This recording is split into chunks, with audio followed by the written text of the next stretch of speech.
Галзуу кино сувагтан тавтай морил. За бүгдээрээ тавлаг сайхан манайхан. Энэ удаад борон та нарт тавь штэ. 2015 онд гарч байсан ветеран.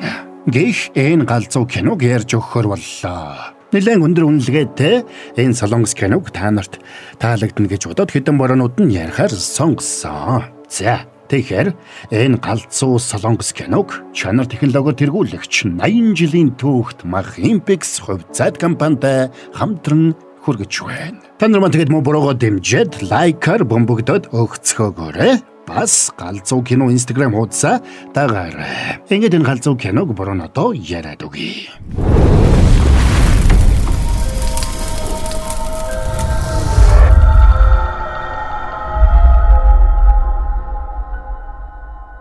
За нэг баян байрын залуу найз бүсгүйгээ дагуулж машины худалдааны газарт ирж байгаагаар кино эхэлнэ. Найз бүсгүүдээ машин авч өгөхөр яваа бололтой. Тэгээд тэд нэг Mercedes-Benz үзэж угаад худалдаж аваад хөдөлсөнд машин зарсан нөхдүүд машинд нь GPS суулгаж амжиж байна. За тэгээд эмэгтэй нь машинаа галзуу юмшигл жолоодсонд залуу нь загинч болгоомжтой байхыг санууллаа. Тэгээд маргалдаж эхлэхдээ зэрэгцээд залуугийн дарган залгаад тэднийг хурдан ирэхийг сануулад загнана. Дарга машин олчихсон. Хөөе замаа араач тэ тэнийг. Дарга энэ нэг юмтай намайг дахиж битгий даалгаварт явуулж байгаарай. Багийн ажиллагаа гэж түүч алга. Та хоёр даалгавраа биелүүлэх хүмүүс үгүй юу? Би хэлээвчтэй 3 сарын дотор хангалттай илрүүлнэ гэж. Өнөө өрөө бариад авнаа л гэж мэд. Эрэгтэйг мөрдөгч Дүчол, эмэгтэйг мөрдөгч Бонгин. Үнэхээр тэр өрөө таамаглаж байсан ёс орон хідэн залуу машин байсан зогсоолд ирээд машиныг хулгайлаад аваад явлаа. Тэгэхээр мөрдөгч Бонг дарагдаа мэдгдсэнд дарганч залуусаа аваад хөдөлцгөөнө. Машиныг хулгайлсан залуус хотын захад очиод нэг нууц агуулхад ирсэнд тэнд нь нууц засварын газар ажиллаж байна. Тэгэд нөхдүүд машины серийн дугаарыг сольж программыг нь шинжилж өөр машин болгоод хувиргадаг. Энэ хоёр тэдний нэг нь багажинд байрлуулсан GPS авахар багажийг нээтэл дотроос нь Дүчол гарч ирээд "Яа, яг давсаг хагарлаа 0 хаана вэ?" гэд гүгэд явсанд цаадуулн гайхацгаана. Тэгэд буланд очиод шээсэнд цаадуулн гайхаж байснаа өдөр машин авсан залуу болохыг таньдаг. Тэгэд хэн болохыг нь асуусанд Дүчол нөхдүүдийг хүн гэж тоосон шинжгүй утсаар яранга нэгэнд нь гаваа шидэж өглөө. Наадха яаж зүудгээ мэднэ үстэй. Чи аль бүлгэлэн хий. Хэрэггүй дээ. Би л байсан бол ингэхгүй л байхсан да. За тэгээд нөхдүүд Дүчол руу дайрсанд мань хүн тэдэнтэй үзнэ.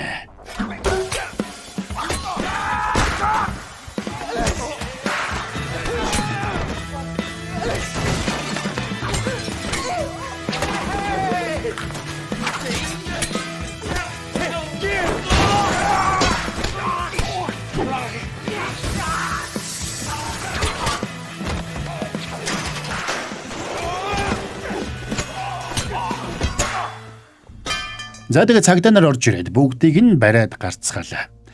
Явхдаа Дүчолыг хэрэгтнүүдийг барих үедээ зодож гэмтээхгүй байхыг хатуу сануулдаг. Тиймээс Дүчол өөртөө зодуулсан гаруудын толгойлогчтой үлдээд тэрний нүдэн дээр асаагуурынхаа төмрөөр өөрийгөө гүнгэгчин зүсэж цусаа гойжуулаад газарт хэвтжсэн турбаг авч нүүрлүүн урссан цусаа арчина. Тэгээд турбаг нөгөө нөхөрт бариуллаа. Энийг барьжээ. Ингээд хоёр гараараа болж гин. Хөөе, чи цагдаа зодож болохгүй штэ. Ийм төмрөөр цагдаагийн нүүрлүү цохино гэдэг чинь байж болсгүй зүйл штэ. Юу? За болсон. Наад эдмэрийн баримтаа доошо тавь. Харин одоо энийг аргагүй хамгаалалт гэдгийг. Тэгээд Дүчол залууг нэвширтлэн зодно. Нөгөөх нь амир шокийг гуйгаад хөлнөөс нь тэрсэнд нөхөр тэрнийг байцаадаг. Тэгээд энд хувиргасан машинуудыг бусаан руу хүргээд тэндээсээ Орос руу гаргадаг болохыг нь олж мэдлээ. Гэртээ эрэхтэн эхнэр нь унтаагүй хүлээж байлаа. Хүүн ангидаа хүүхэд зодсон учраас ээж нь сургууль дээр нь дуудагдсан байжээ. Тэгсэн Дүчол хүүгээ мөрөнгөө эсэнд эхнэр нь ууралж байна. Ээж нь нийгмийн ажилтан, аав нь цагдаа. Хүүн танхан амтан байвал сайхан байна уу? Энээс гадна байрныхын түрээс нэхэгдээд байгаа учраас зээлээ шинжлэх хэрэгтэйг эхнэр нь сануулсанд Дүчол том хэрэг илрүүлсэн учраас удахгүй тушаал дэвшиж төв авс руу шилжинэ гэдэгт итгэлтэй байгаагаа хэлнэ. Маргааш нь мань мөрдөгч Бэй гэх нэг жолоочтой хамт ачааны машинтай хаанаг дэшээ явж байна. Бага насны хүүхдээ кабинд аваад явж байсан Бэй гэх жолооч том захирлууд ажил хийлэгчгээ төлбөрөө өгөхгүй удаад мөнгөө нэхэхээр дарамтлаад байдаг талаар гомдлоод ярьж байлаа. Машинд нь Дүчол хулгай машиныг ачаад бусаан руу явж байгаа юм байна. Тэдний араас цагдаагийн дарга нөгөө нөхрийг суулгаад багийнхантайгаа хамт яваа харагдана. Тэднийг бусаанд очиж контейнертэй машина ачуулах үед Дүчол Бэй жолоочд нэрийн хуудасаа өгөөд манай санхүүгийнхэн төлбөрөө өнөөдрийн дотор шилжүүлчихнэ. Харин дараа нь хэн нэгэн ажил хийлгчээд мөнгө өгөхгүй унжаад байвал надад хэлчихээрэй. Гэсэнд цаадах нь баярлна. Оройн машиныг хүлээж авах орсуудыг ирэхэд хулгай машин нийлүүлэгч залуу туслахтайгаа тэднийг өгтөж юуч болоогүй юм шиг жүжиглсэн бол зүсээ хувиргасан цагдаа нар тэднийг тойрч бүслээд анхааралтай ажиглацгаана. Тэгээд нөхдүүдийг мөнгө авч гэрээнд гарын үсэг зурагтай зэрэгцээд Дүчол яваад очно. Араас нь цагдаа нарч дохиогоо дуургасаар ирсэнд орсууд бас нөгөө хоёр солонгос цугтаасанд цагдаа нарч байрахаар хөөцөлднө. Солонгос талын машин нийлүүлэгч нөхөр энэ боломжийг ашиглаж мөнгөтэй цүнхээ аваад зугтаах гэсэнд мөрдөгч Бон нэг цагдаагийн хамт тэрнийг хөөж угаад тооцоо алдаж контейнер мөргөөд ухаан алдаж унаад алдчихлаа. Харин Дүчол Оросын мафийн толгойлогчтой хөөцөлдсөн орл. Тэгсэн хөөж угаад өөрөө хоёр контейнерын завсар гацчлаа. Тэгэхээр нөгөө мафийн босс нөхрийг болгож өгөхөөр ирсэн ч энийг нь хүлээж өссөн Дүчол өшгөлж унагаад бариад авна. За үүнтэй зэрэгцээд боссын туслах төмөр бариад ирсэнд Дүчол ядах юмгүй зогцуулна.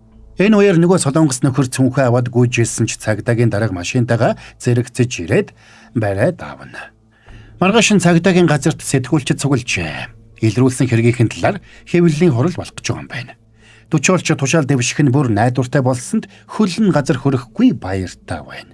Энэ үеэр нөгөө жолооч Бэйн хамтрагчид нэг контейнерын байшингийн гадаад цуглаад дотор нь байгаа эмэгтэйгээс дарагтайгаа яаралтай холбогдохыг шаардаж цалингаа нэгцгээж байлаа. Ингээд орой болж бүгд тараад явсанд Бэй жолооч ганцаараа машиндаа үлджээ. Тэгээд боссыгоо эргэтэн очоод цалингаа нэхнэ. Утсаа авахгүйс ингээд ахи би одоо ирчээд байна штэ. Тэгээ хэлэх юм хэлээч. Та нар яасан? Үйлдвэрчний эвлэл байгууллаа. Ямар коммунистууд уу? Дээрээс өгөхгүй байгаа юмыг би одоо яах юм? Бид нар зүгээр цалингаа л авмаар байна. За тэгээ аваач те, авч болох юм байвал ав л да. Ав. Юу авмаар байгаа ав? Би хэдэн удаа хэллээ. Надад мөнгө байхгүй гэж. Чаддсан бол төв авс руу очоод мөнгөө нэхэд авахгүй юу? Ингээд тэрнийг машиндаа суугаад явсанд Бэй аргаа бараад Дүчол руу залгахаар шийдлээ. За энэ үеэр Дүчол нэг кино найруулагчийн хүлээн авалтанд ирж байна.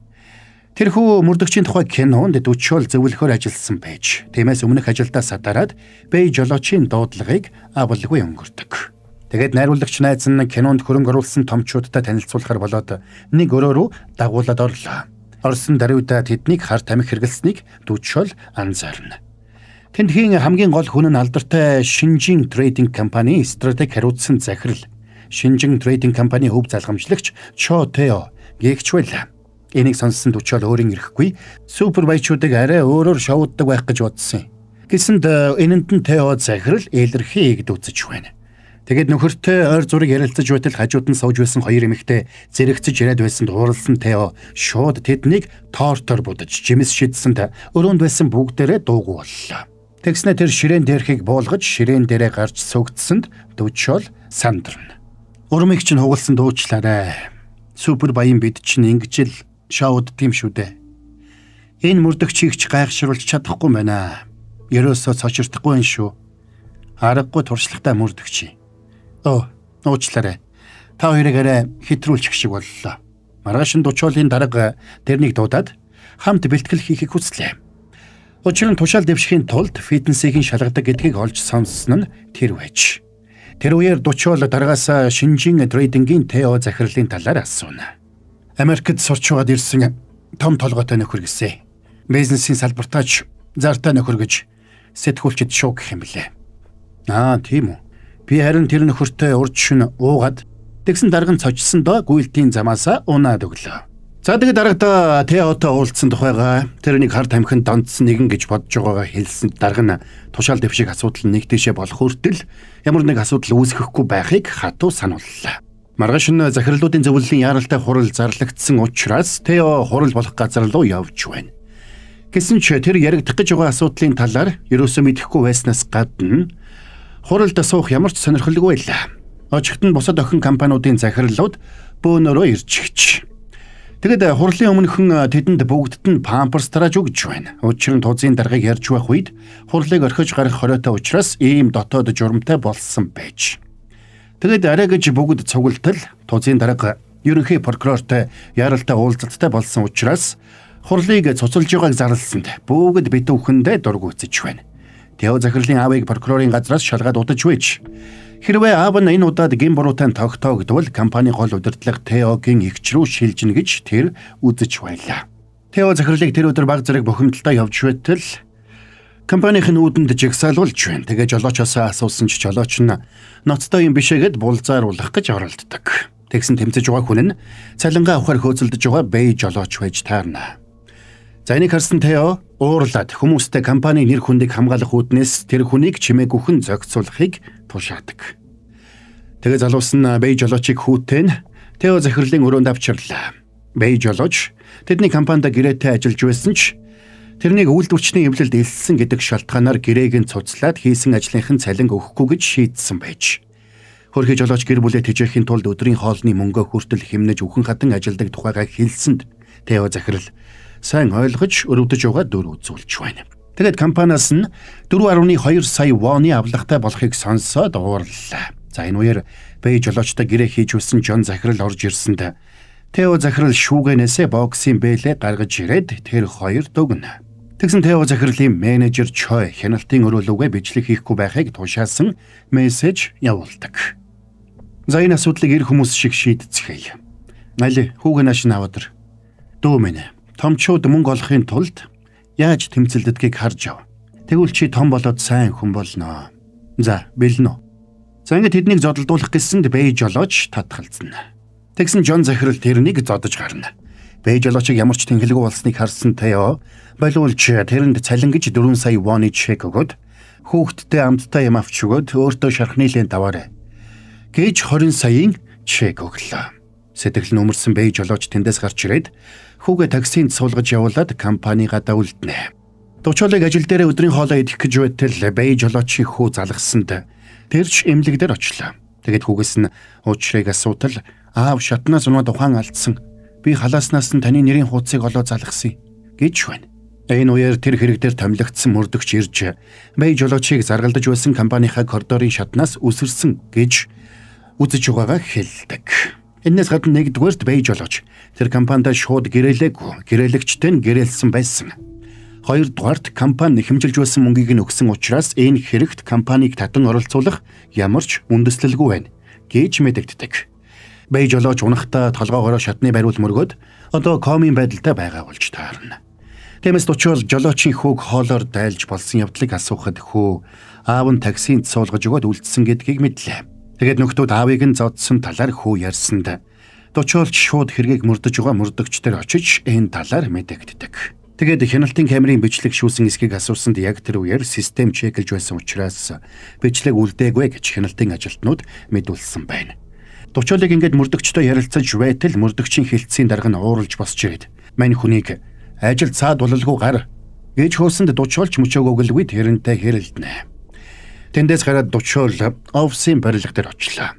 Тэгээд бэй жолоочийн унсан шатны хэсэгт очиж өөрийн нүдээр үзнэ. Офисын хамгаалтынхан ирж тэрнийг гаргах гэсэнд дучвал өөрийгөө Тео захирлын найз гэж танилцуулаад дотгошоор хүсэлтэйгээ хэлдэг. Тиймээс Чой менежер хуулийн багийнхнаа дагуулсаар ирнэ. Гэтэл Чой менежер Тео захирлын туслах боловч компанид тэргүүн дэд захирлын үүрэг гүйцэтгэдэг нэгэн байсанд дучвал гайхна. Тэгээд мань хүн нэрийн хуудасаа өгөөд Теотой уулзах хүсэлтэйгээ хэлсэн чи цаадах нь захирлыгаа завгүй байгаа гэд халгаасангүй. Энд золгүй явдал болсон нь үнэн. Гэхдээ та ямар нэг хөгжилтэй зүйл ургуулж бодох шаардлагагүй. Бид нар бүгдийг хуулийн дагуу шийднэ. Ямар хөгжилтэй зүйл? Жишээ нь та нарын хүн зодсон тухай юу? За энэ үеэр компанийн үүслэр стратеги хариуцсан захирал 3 дугаар лифтээр бууж яваа учраас тэр лифтийг ашиглахгүй байхыг зарлаж байна. За тэгсэн дучвал Тео захирлыг дуудаад хашгирсан ч цаадхан тэрнийг харалгүй машиндаа суугаад явлаа. Тэгээд бэлтгэлийнхээ зааланд очиж нэг бие хамгаалагчтайгаа спарринг хийнэ. Тэгсэн цаадхан тэрнээс илүү ур чадвартай байсан учраас бие хамгаалагчийнхаа хөлийг хугалчт юм байна. Тэгсэн Чой менежер ч ирлээ. Тэгээд дучвал гэдэг мөрдөгч өөрийг нь ховчлон таньдаг гэж ирсэн талаар хэлсэнд нөхөр тийм мөрдөгч таньдаг эсэхээ сандгүй. Бас эмчийн үзэлгийн бүртгэл задуулсан тухай бүртгэл байхгүй байхаар зохицуулсан. Хохирогч ойрын хугацаанд ухаан орохгүй. Бас маргааш өглөө гэхэд гэр бүлтэй тохиролцчихно. Гэсэнд Тео захирал нөхрийг сайшаана. Маргааш нь Дучоолыг хоол аваад имлэг дээр хэртэл Чой менежер бас хэргийг мөрдөж байгаа цагдаа тэргүүтэй хүмүүс Бэй жолоочийн эхнэртэй уулзаад ямар нэг бичигт гарын үсэг зурулах гэж байлаа.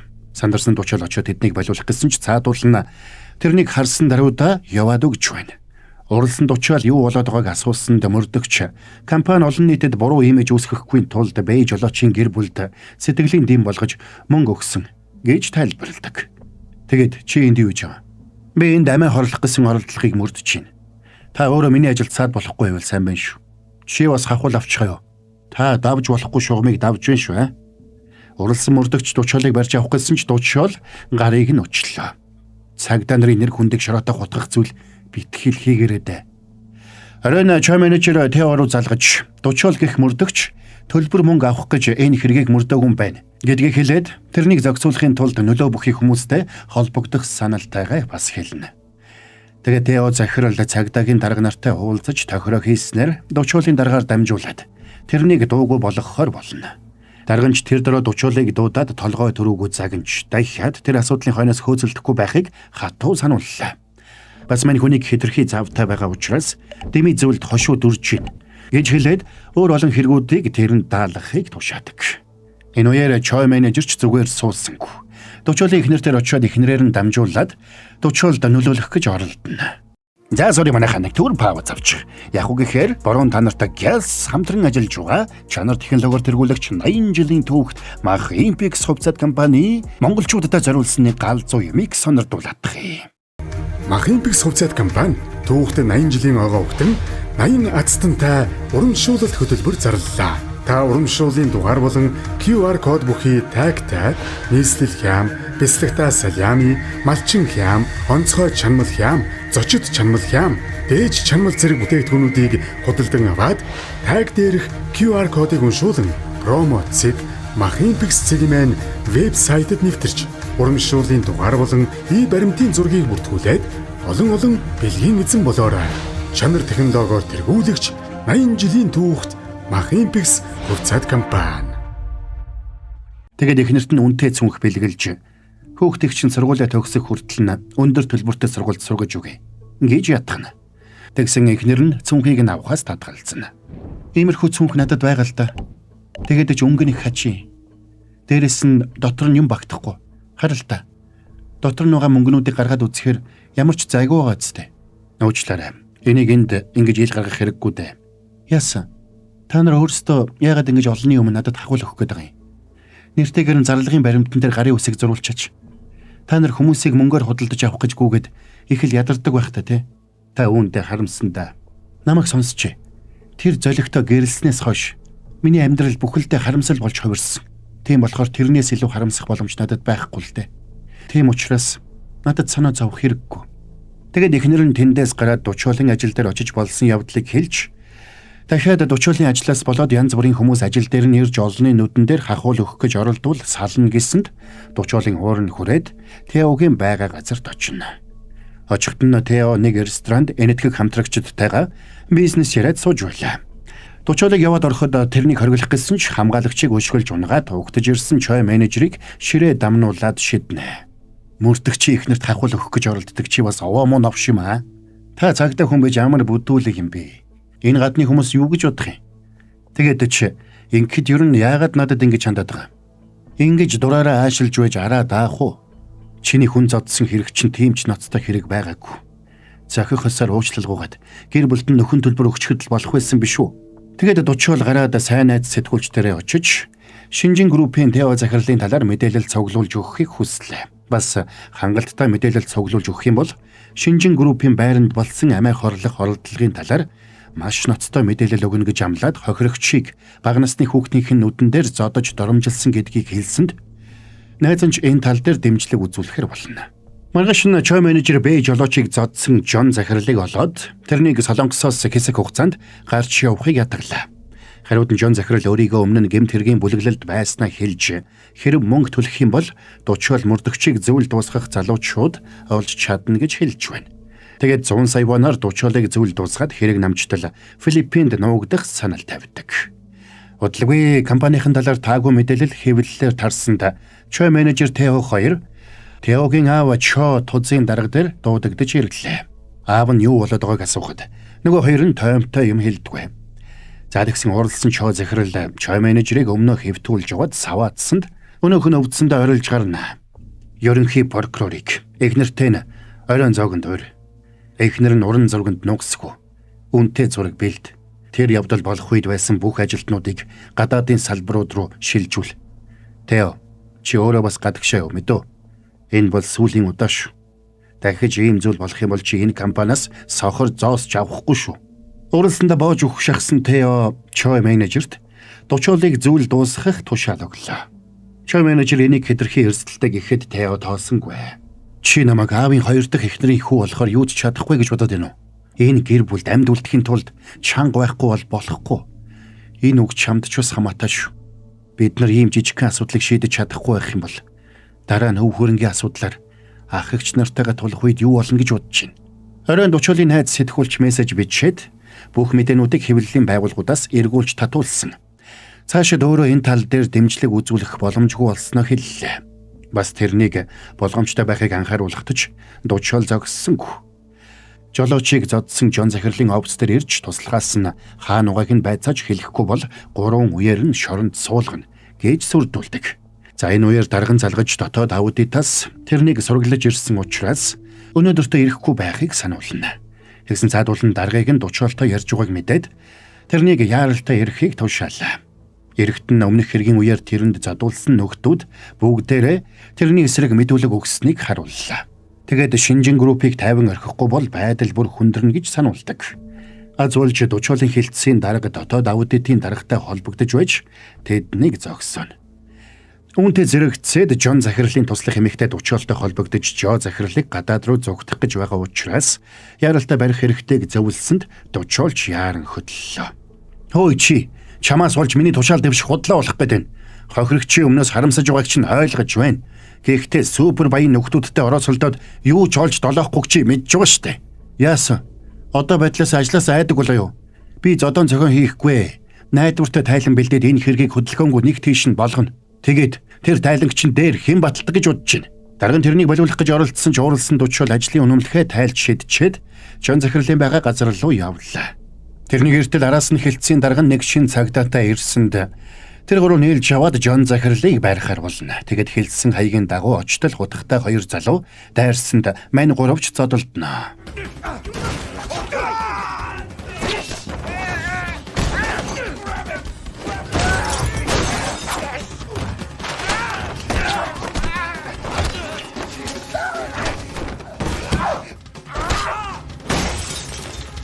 Хүнд байдалд орсноо ойлгосон Жон захирал дээвэр рүү гараад зүгтаах гэж оролцсон ч дучвал тэрний хөөсөр эцэст нь багийнхныхаа тусламжтайгаар барьж авч чадлаа.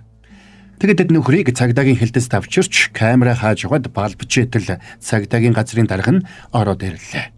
Цагдаа хутаглана гинэ. Энийг хэрхэвч зүгээр өнгөрөөж болохгүй. Та нар тэр шин залууг мисцастын дараа ухаан ороход энэ хэргийн цаад эздийг олжчихсан байгаарай. Ингээд дучвал тэргүүтээ цагдаа нар Жон захирлын машиныг нэгжиж их хэмжээний мөнгө болоод гадаад паспорт оллоо. Тэгээд тэр долларыг ханаас ихтэй болохыг олж тогтоохыг багийнхандаа тушаана. Энэ үеэр ажиллагааны бүтлгүүцнийг мэдсэн Тео боож өгөх гэж байна.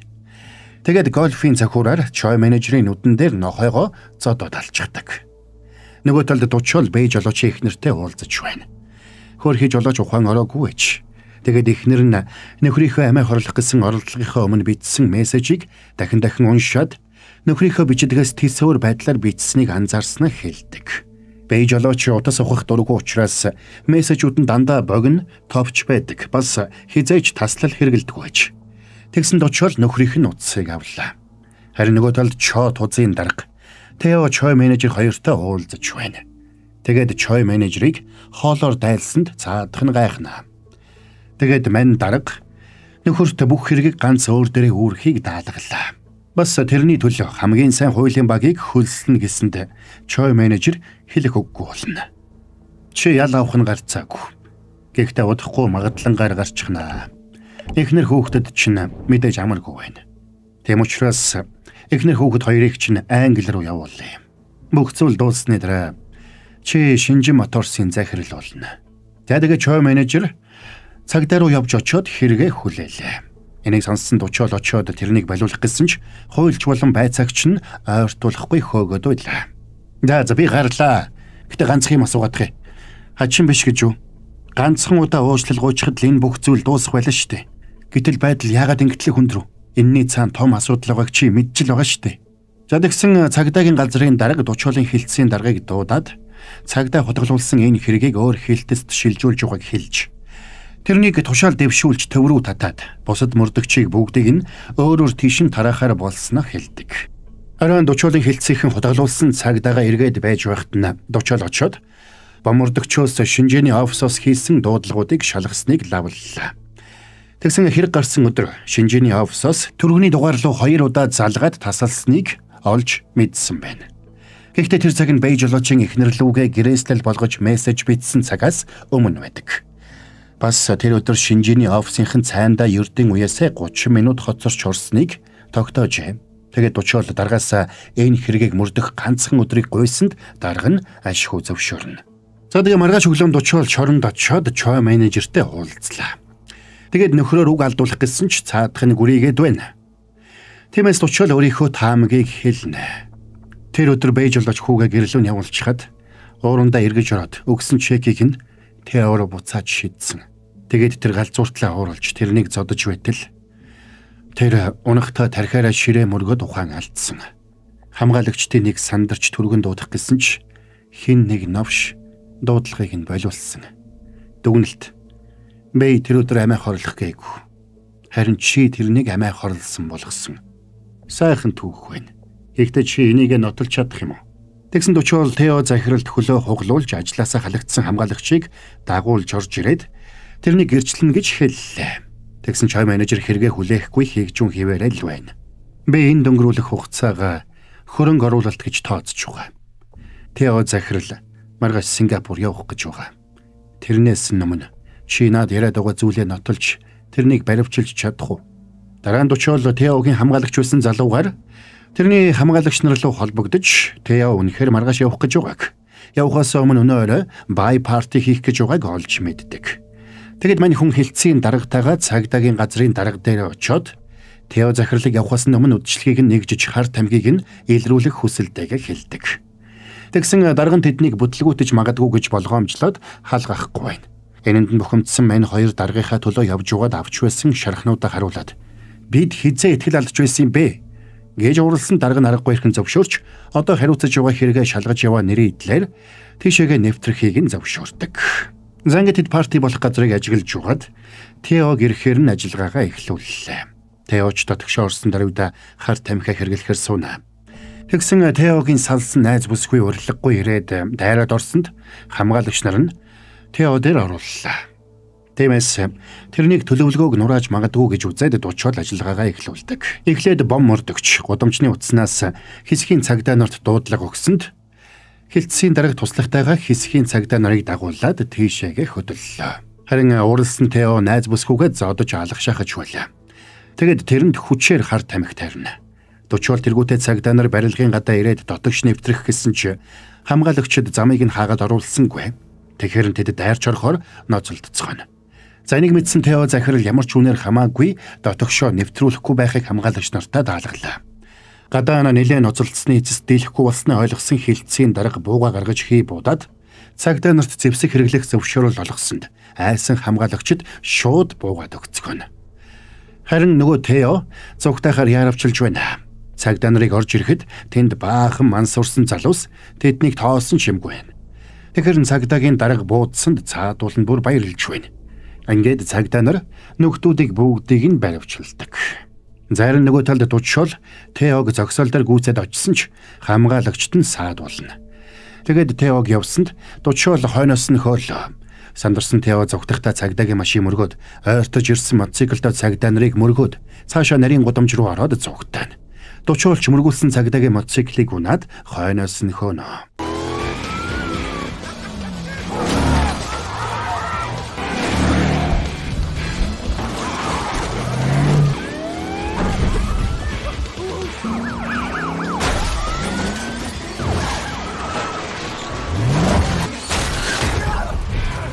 Зангид Теогийн машин хөдлөх боломжгүй болсонд Нөхөр машинаасаа гараад ирлээ. Энийг хүлээж үзсэн дучуулч хийсэн хэрэгүүдийг нь дурдаад хуулийн нэрийн өмнөөс баривчилж байгаагаа хэлсэнд Тео тэрэн лөө улаан галзуу юм л дайрж ороод зодолдно. Энэ үйлдэлийг хүмүүс утсаараа бичиж байгаа учраас дучуул тэрнийг хамаагүй зодож чадахгүй байлаа. Тиймээс нөгөөх нь мань хүнийг хайр найргүй зодож алхаа шахдаг. Тэгэд нөхрийг тэндээс явах гэтэл урдаас нь мань маа дунсогох гараад ирнэ. Тэгээд тэрнийг балиулах гэсэнд Тео өөдөөс нь хийгжүүрхэд зодолдох гинэ. За тэгсэн дучуулж босч ирээд дуудсанд нөхөр тэрэн лөө дайраад орно. За тэгээ мань дучуулж хариу үзнэ. Чамайг түрүүнд намайг яаж зодохыг энэ хүмүүс харсан. Тийм болохоор одоо миний хийх үйлдэлийг аргагүй хамгаалалт гэж үзнэ.